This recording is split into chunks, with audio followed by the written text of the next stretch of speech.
What's up, guys? We finally made it to the end of one of the most controversial and crucial TV seasons in recent memory, Peacemaker Season 2. This season was vital, not just for Chris Smith's fans, but for the entire future of James Gunn's DCU. Gunn promised this show would be the first foundational pillar of his new universe, finally detaching us from the old DCEU. We saw Chris Smith undergo an exhausting psychological journey, running to alternate dimensions to escape his past trauma. But did Gunn deliver on all his promises? While the season was technically brilliant, it faced some severe, serious criticisms. Today, we're not just here to praise it. We're going to examine this season with a critical, comprehensive eye. Why were the promised big events and cameos in the final 2 episodes so underwhelming? The annoying and crippling problem of character contradiction that is visible across all of Gunn's DC projects. Why does a core character like Rick Flag have a completely different personality in every single DCU property? Did this season manage to succeed as a foundational pillar for the DCU despite all its flaws? So, if you're ready for a deep, honest analysis, hit that like button, subscribe, and let's go dissect Peacemaker Season 2.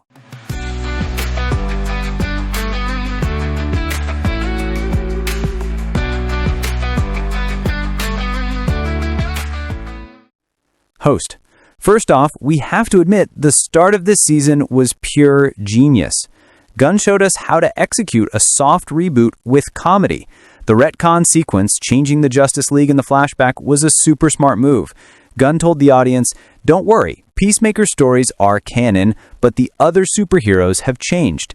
This quickly and without heavy explanation established the show in the new DCU timeline. Chris Smith here is deeply broken and alone.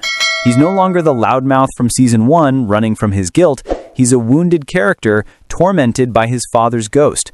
This transition put John Cena in a darker, more emotional role, showing how much Gunn cares about Chris's character arc. The introduction of the Quantum Unfolding Chamber, or QUC, was the perfect sci-fi excuse for Chris to escape to parallel worlds and confront the season's core theme, the philosophy of escape versus forgiveness. Chris's journey to the alternate dimension is the heart of the season, but this is where the canon criticisms begin. The goal of Chris's journey was to find the peace he never achieved in his own world. Chris travels to a world where his brother is alive, and his father, Blue Dragon, is a popular superhero. This ideal family was a mirage for Chris. When he confronts the harsh reality that this world is actually a Nazi land, all his psychological escape attempts shatter. Gunn beautifully showed that trauma is not solved by running, it's healed only through acceptance and confrontation. This section is profoundly excellent in terms of writing. The deepening relationship between Chris and Harcourt as Chris's anchor to reality was emotional and believable. But when we examine the characters individually, a major problem emerges in Gunn's work: lack of character consistency across crossovers. Many people have criticized why Rick Flag's personality is different in every movie and show. For instance, he had one personality in Creature Commandos, another in the Superman movie, and yet another in the series. Gunn, in response, stated that he actually loves and finds it very interesting for a character to have different personalities in every project. In my opinion, this comment is completely wrong, because all these projects are set within one single universe, DCU, and it's absurd for us to see Superman or any other character with one personality in one project and a totally different personality in another. This is not a strength, it's a major weakness, and I hope Gunn revisits this issue and resolves this problem. Adebayo was somewhat sidelined this season, with her personal struggles fading as she became more of a functional tool to advance the stories of Chris and Waller. And this is where the biggest criticism against James Gunn arises. Gunn repeatedly stressed that the final 2 episodes of Season 2 would be extremely decisive and event-filled for the future of the DCU. But what did we actually see? Fans expected to see big, exciting cameos from new teams, like the Justice Gang or new cinematic characters, because of the alternate worlds and the danger of the Cuke. But aside from a quick introduction of Checkmate, nothing spectacular happened. The focus of the story in the final 2 episodes, instead of being on big multiverse events, was on Chris's return and a relatively small fight with Flag Sr. This made the finale feel more like a hasty conclusion to Chris's story rather than a massive event. Many fans felt that Gunn, due to his focus on the Superman movie, held back the necessary energy and budget for an epic TV finale, essentially using the Peacemaker series as a cheaper promotional teaser to introduce his bigger world. The final scene, where Chris is thrown onto the prison planet Salvation, was shocking but heavily criticized.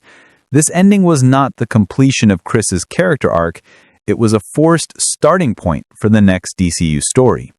Instead of letting Chris achieve peace through trauma acceptance and reconciliation with his team, Gunn sent him to prison to serve the larger narrative, likely the Waller series or future films. So, what's the wrap-up? Peacemaker Season 2 is a contradictory work. At its core, it's a superb psychological drama about trauma and family, which elevated John Cena to new heights. But on the exterior, it's a rushed and unstable foundation for a larger universe.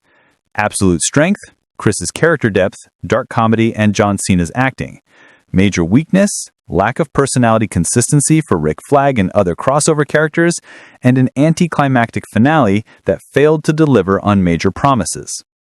Despite all these issues, and despite Gunn allowing the show to be sacrificed for world building, his courage in using a comedy character to solve big multiverse and reboot problems is commendable.